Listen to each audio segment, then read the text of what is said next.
Donald Trump promet au dictateur russe Vladimir Poutine un embargo total sur le pétrole, et pas seulement. Dès le 14e juillet, Donald Trump fera une déclaration urgente annoncée concernant la Russie.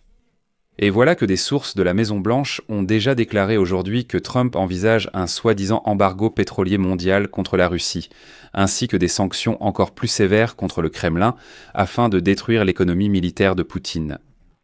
Et dans ce contexte, on a appris quand enfin le Sénat du Congrès américain adoptera le projet de loi sur les sanctions infernales contre Poutine, promu par un proche ami de Donald Trump, le républicain Lindsey Graham. Mais ce n'est pas tout. Je suis Alexei Petchy. Nous sommes le 12 juillet.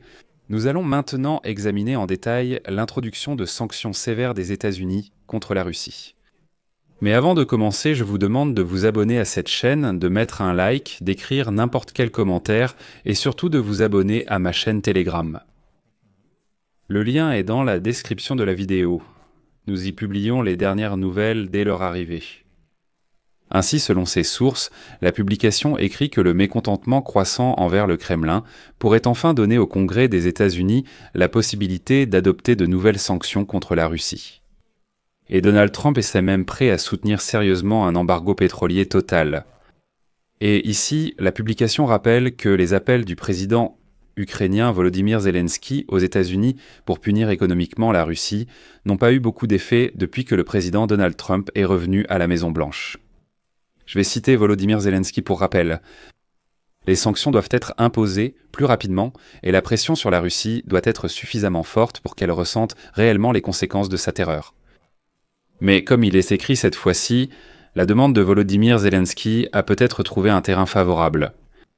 Cette semaine, Donald Trump a montré une déception croissante envers le président russe Vladimir Poutine en raison du refus de la Russie de s'asseoir à la table des négociations, et son désir persistant de poursuivre des attaques massives de drones et de missiles contre des cibles civiles en Ukraine.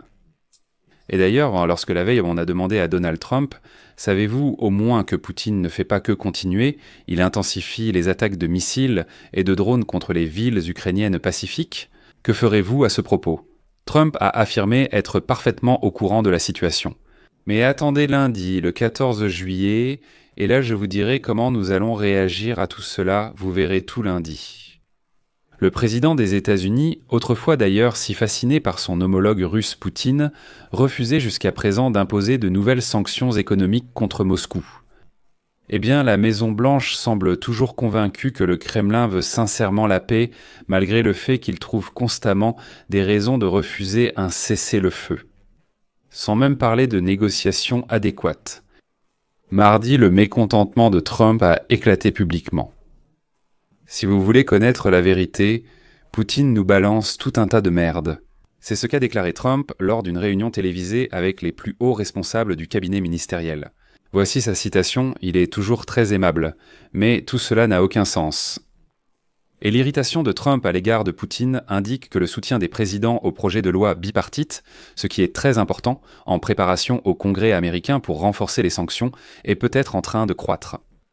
Ce projet de loi inclura pour la première fois des mesures supplémentaires à l'encontre des pays qui commercent avec les Russes.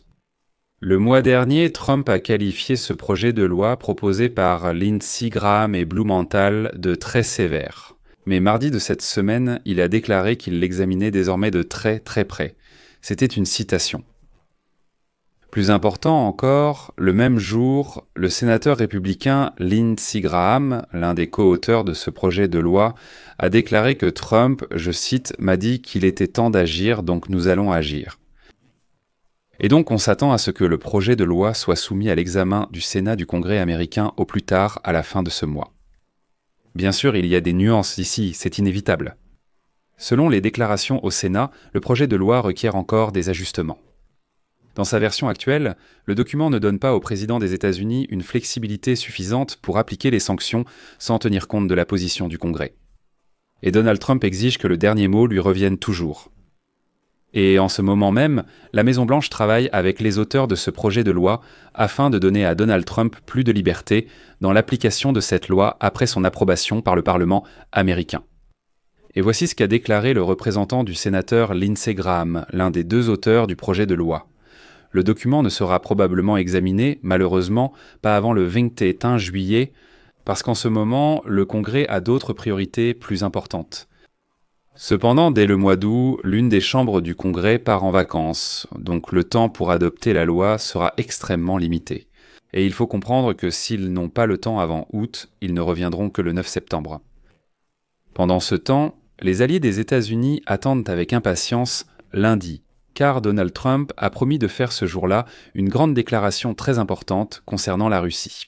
Cependant, ils doutent toujours que Donald Trump ait réellement renoncé à essayer d'établir de bonnes relations avec la Russie. Et dans quelle mesure est-il vraiment prêt à mettre en pratique le projet de loi de Lindsey Graham ?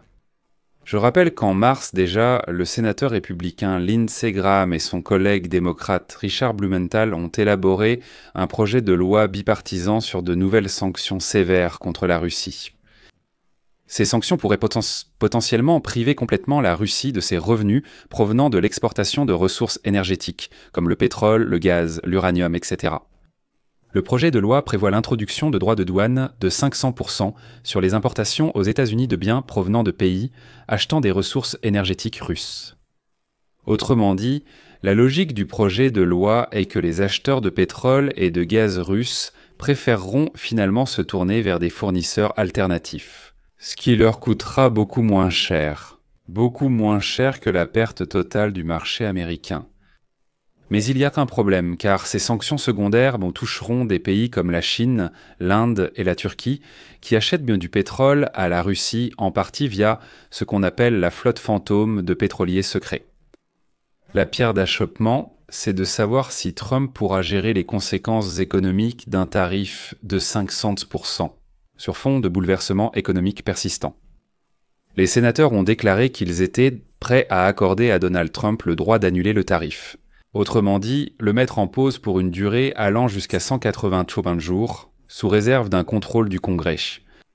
Cependant, la Maison-Blanche insiste sur le fait que le Congrès ne devrait pas avoir le pouvoir d'intervenir si le président Trump décide d'annuler ou de suspendre ces sanctions.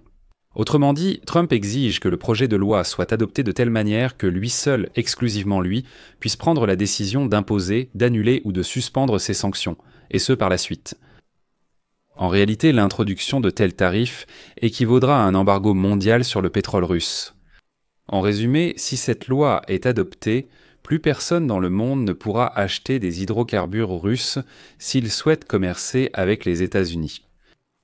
D'un autre côté, les analystes affirment déjà que le 14 juillet, Donald Trump pourrait tirer un dernier coup de semonce. Autrement dit, Donald Trump peut s'adresser aux Américains et déclarer « Écoutez, nous devons reconnaître le risque que la Russie représente pour l'Europe et pour le monde entier. Et nous devrons nous faire à l'idée que les prix du pétrole seront proches de $100, voire même plus élevés si nous appliquons ce projet de loi. Mais, paraît-il, nous devons prendre ce risque pour étouffer l'économie russe. » Cependant, cet élargissement du régime de sanctions des États-Unis et une certaine forme de menace secondaire de droits de douane pourraient tout de même s'avérer efficaces. Ici, l'Union européenne et les États-Unis peuvent enfin agir de manière synchronisée. De plus, cela peut fonctionner même au stade de la simple menace d'application. Je vais expliquer, l'Union européenne, au niveau du G7, est prête à imposer de nouvelles sanctions contre la Russie. Et ce paquet de mesures, entre autres, prévoit de réduire le prix plafond du pétrole russe de 60 à 45 $ le baril. Cette restriction permet aux États de l'Union européenne et du G7 de fournir des services de transport maritime et des services connexes pour l'exportation du pétrole russe vers des pays tiers, mais seulement si elle est vendue au prix fixé ou en dessous de celui-ci. Cela signifie que la Russie commencera à vendre du pétrole à perte, car 45 $ le baril, c'est déjà nettement en dessous du prix du marché. En ajoutant les coûts de transport et d'extraction, l'opération est déficitaire. Et Donald Trump pourrait finalement accepter une telle mesure, en ajoutant que si même cette mesure n'arrête pas Vladimir Poutine, alors les États-Unis seront obligés d'imposer ces fameux tarifs de 500%. De plus, bien sûr, il faut des changements radicaux dans le système de contrôle du régime, permettant de refuser l'accès aux marchés financiers et d'assurance britanniques et européens.